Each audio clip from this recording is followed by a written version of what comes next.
is up, fight fans? I, of course, am Jason Burgos for Sherdog.com, and I am joined by a participant on the highly anticipated UFC 247 card. On that night in Houston, he will face Jonathan Martinez, who's going for a third straight win. However, my guest is plotting to end that streak, hopefully with a highlight. That is because I am talking to Mr. Highlight himself, Andre Ewell. Mr. Highlight, sir, thank you for the time tonight as we get so close to this next fight inside the octagon.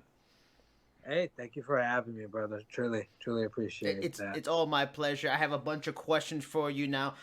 In my conversations with fighters, I can't move ahead to what is coming up without going back to what came before, you know. And for this fight, you're coming off a tough loss to Marlon Vera in a very competitive fight. Looking back on that fight, you did some really good things on the feet and the striking, but in the second round, it felt like something changed. He was able to get you more and land some more shots, and it was hard for you to keep him off of you. It seemed with my amateur eyes that his pressure style had an effect. Was it that? Was it the kicks? Was it some body work that maybe was overlooked by the announcers? Or was it maybe a more technical stuff that swung the momentum in that fight his way?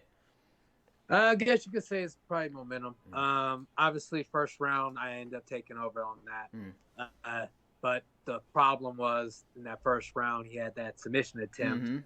Really ended up taking a lot out, and basically me trying to get used to the whole humidity out there in Florida was kind of like tough on that. So you could end up saying it took its toll in the second round where I was holding out, but the pressure, especially the leg kicks and everything, but everything ended up happening in a reason. So that's where the sway ended up turning. And third round, it was more of me trying to catch that breath, and he didn't allow me to end up doing that. But we run that back again, and like I stated, 9 times out of 10, I end up taking it. So obviously that's my go-to fight is what I really want, especially with the beef around, between, I don't want to call it beef, but the drama that's going on. But yeah, it's something that it has to end up being placed back into the cage, because the only thing I know how to make things correct is with my hands. So that's how we look at it. And you mentioned the Florida, the humidity, stuff like that. So is it a type of thing that, like, was the building just hotter than you're used to, or was it like the week leading up just getting acclimated to the weather and it affected your weight cut and kind of threw you off? Is it like things like that? You could probably say all of it, but truth be told, it was my fault for factors that didn't go outside and run run the place that I normally end up doing. So you end up trying to get used to something, but the best way to get used to something is actually trying. And if you don't try it, hey, can't get used to it. So that's what ended up happening. Just like the same thing they say, hey, if you ever take a fight up in Mexico, you know how the climate is a lot higher. Yeah. What we're gonna call it, that gets a lot higher. Yeah. So and the fact is, where we're at, it's kind of short. So if you don't train in it or prepare for it, you're looking at something different. And that's what happened with Florida for me. But again, no excuses. The thing is, he was a better guy that night. And what I look at it is, when we run it back, I'll be the better guy the next time. So that's how we look at it. And most fighters, they a loss or a win, they take something away from it and improve and go right back to the gym and work on it. Was it that? Was it just simply like learn lesson of, okay, when I go to a city, I got to kind of learn about it a little bit, get out there and do it? Or was there other things in that fight that you're like, okay, yeah, I can improve it here, I got to go back to the gym and work on that? Were there other elements of your game that you saw reason for change?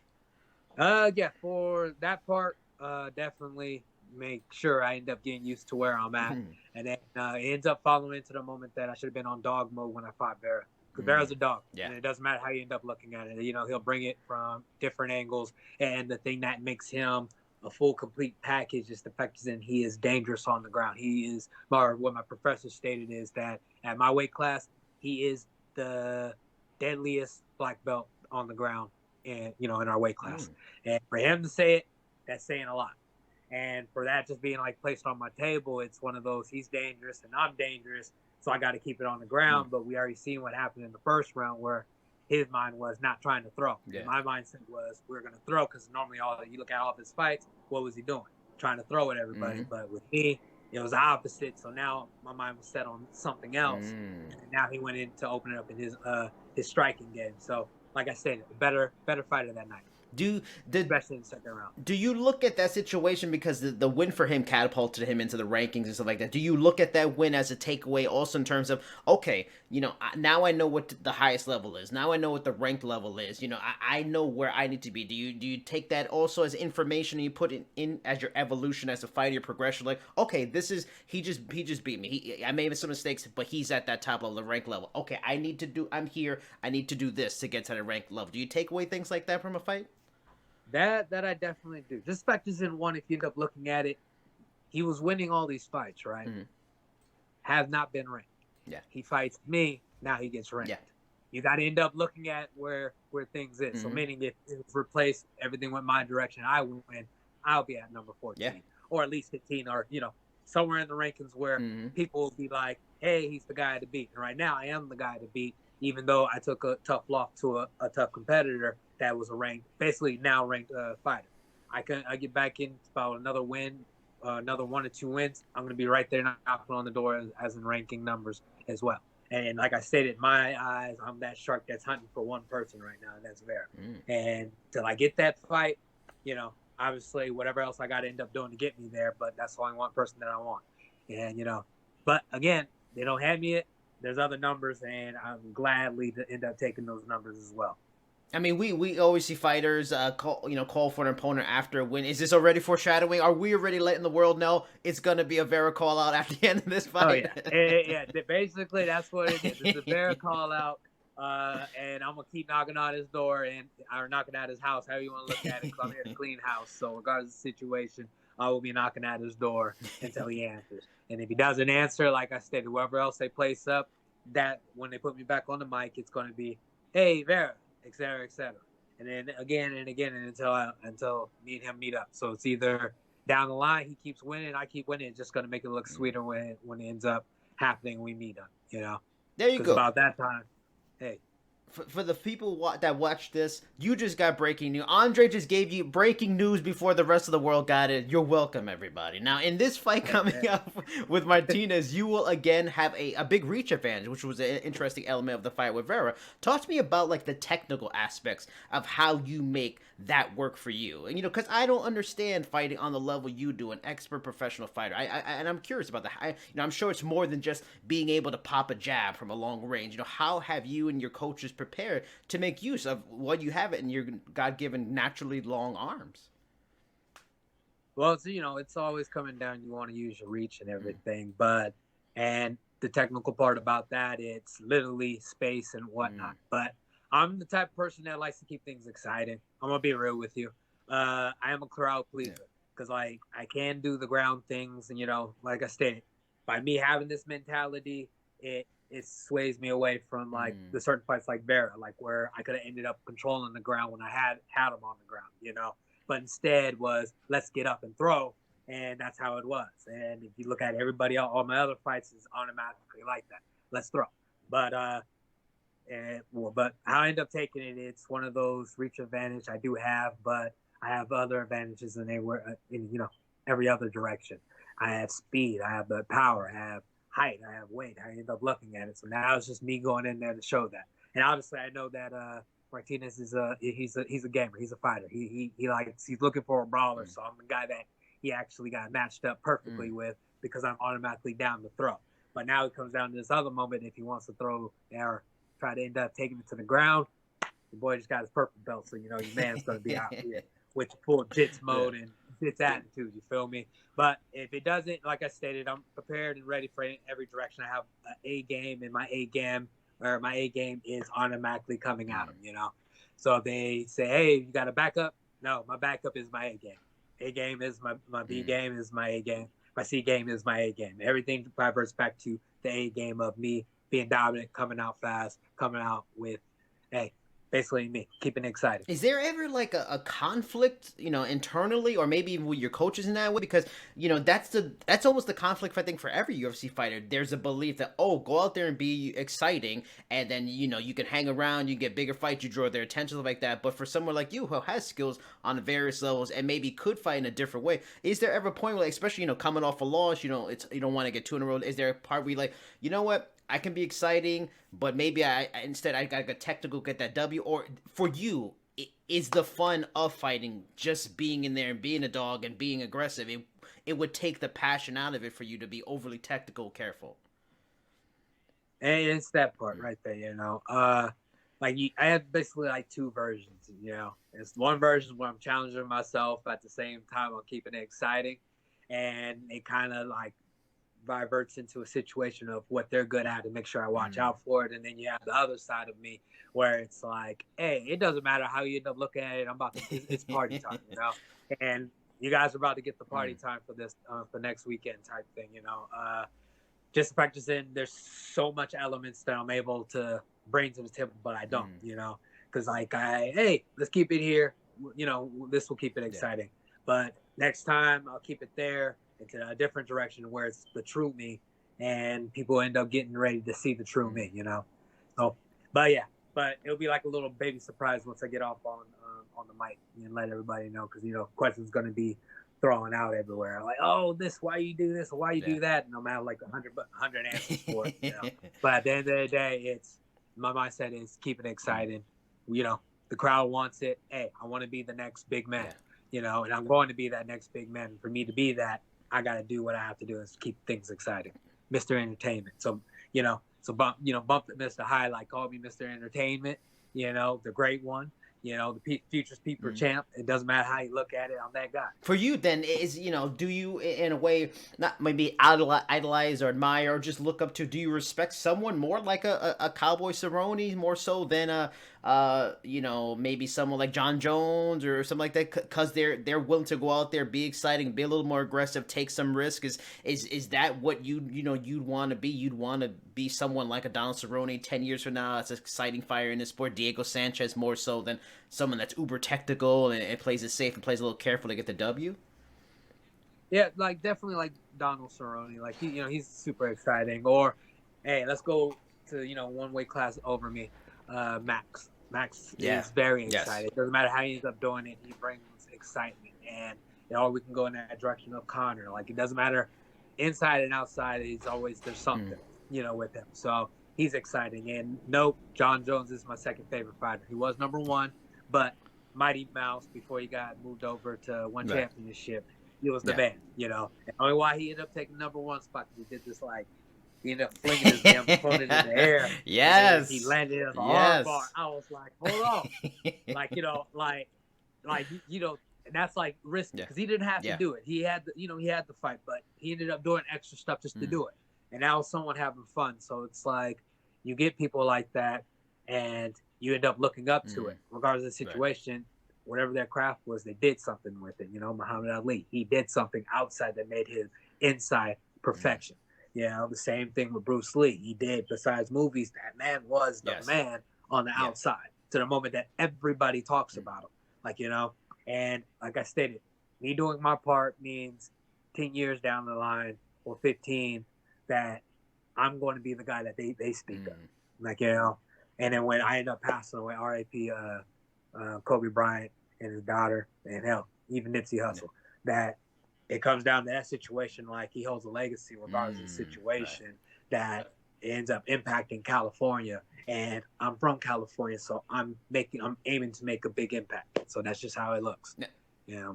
Now, going into this fight, Martinez is on a 2-fight winning streak. You know, he'll come in with a lot of confidence. Every fighter has confidence, but maybe has that added confidence. He's, you know, winning in the UFC level. How do you go in there and send that message early to find, you know, to kind of shake that confidence up? Let him know he's going to be in for a long night, or if things work perfectly in your end, he's going to be in for a short night. How do you go in there and kind of, you know, push that and like let him know, okay, you're in trouble tonight. It's not going to be easy night, you know, and shake that confidence he might have going in? You know, it's simple.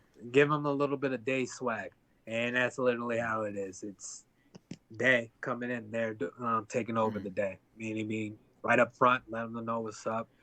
Yeah, but at the same time, being very respectful. Everything is respect. You know, doesn't matter how you look at it. The cage, what we do, you know, it's respect, and anything extra becomes stuff that should not even be in there. But regardless of the situation, like I know he's a game person, and he, like you stated, a winning streak. And right now, I mean, obviously, I'm about to break it, and that's just how it is. I'm going to end up breaking that. I'm going to be there in his face, in his party, in his house, and you know, basically I'm gonna be the guy that's up in his however you look at it, I'm the dog that's pissing on his Yes. territory. So Yeah. that's me. That's what I'm gonna end up doing. I saw, and I'm glad you brought it up too. 'Cause I was going to ask about the purple belt because I saw that you got that a few weeks back. Talk to me about that because a lot of fans, or especially casual fans, may not appreciate that and understand how big of a deal that is. 'Cause they might think, oh, well, it's not a black belt, whatever. And also, they may just think, oh, he's fought in the UFC, he's fought against high level grapplers. So what's a purple belt? But talk to me about why that matters so much to you, especially from who you got it from, who's a high level, world-class jiu-jitsu practitioner, but why it means so much professionally and just on a personal level. Why those kind of achievements still mean a lot to you. Well, it automatically goes in a direction of when you start something and you kind of get used to it. Like, place for the example, you end up watching a TV show. Doesn't matter what it is. We can go ahead and state the new memes that are popping off of you. Okay. I don't know if you end up watching it or the world watched it, but it's a good, crazy dude that's very obsessed of a person that they end up loving, First you get through the first episode, that's the white belt. It's kind of like, all right, whatever. It's at 50-50. If you want to be there, you don't want to be there. But then you get one thing that just catches you. And that one little hook reels you in, right? And the next you find yourself in like episode 4 or 5 talking about, hey, baby, go get the popcorn type thing, That's where you end up entering blue belt level, right?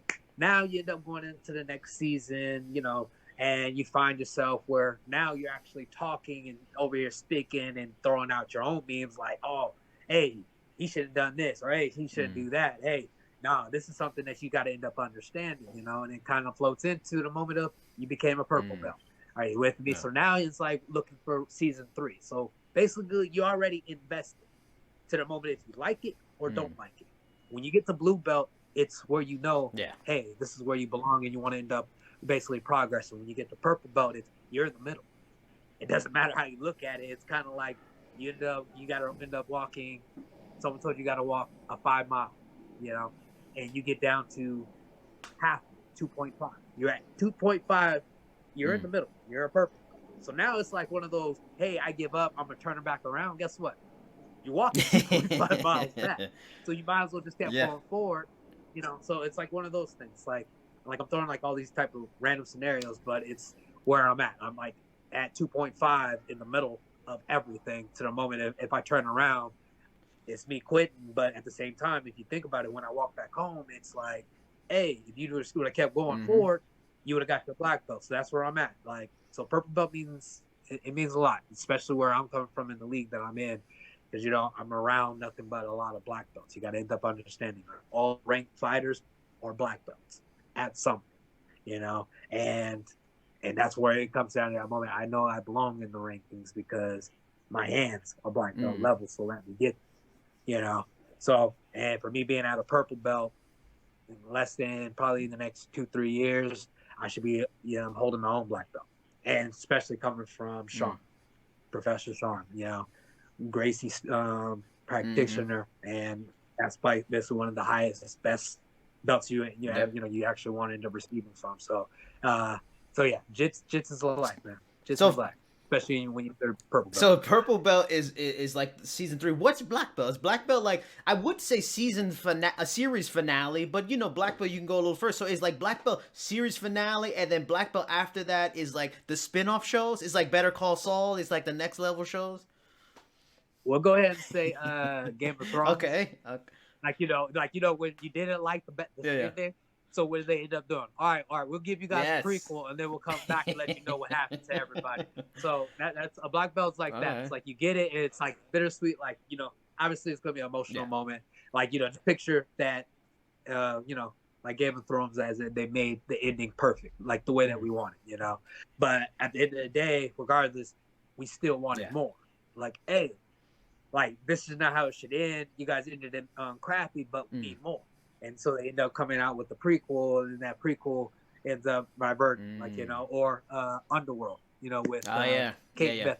Yeah, old girl, when they end up doing all the movies, you got 1, 2, and then number 3 was a prequel, and then it came out with 4 and 5. Like, that's like a perfect version of, hey, what you get in black belts, basically you starting back over. It doesn't matter how they end up looking at that. They let you know it's, once you get to here, people want to stop, but it's like, nah, Now you got to end up running back everything that you end up understanding, and it's like now you got to make the move perfect, and then now you end up working into 4 and 5, and that's where you get your your next stripe and then stripe after that, But yeah, so there it is for the black belts. Now, you also mentioned Jon Jones, someone you admire, and I want to bring that up because for a lot of people, sometimes competing on a card with someone they admire a lot is a big deal. Like maybe for some people it's Conor or Anderson Silva, stuff like that. How you mentioned Jon Jones for having respect. Is it a big deal to be on the same card, to share a card with the guy that's looked at right now, even as the greatest of all time, and he's got so much more to go? Is that meaningful for you? Is like a little check mark, like, oh shit, I was on Jon Jones' card that one time. It was pretty awesome.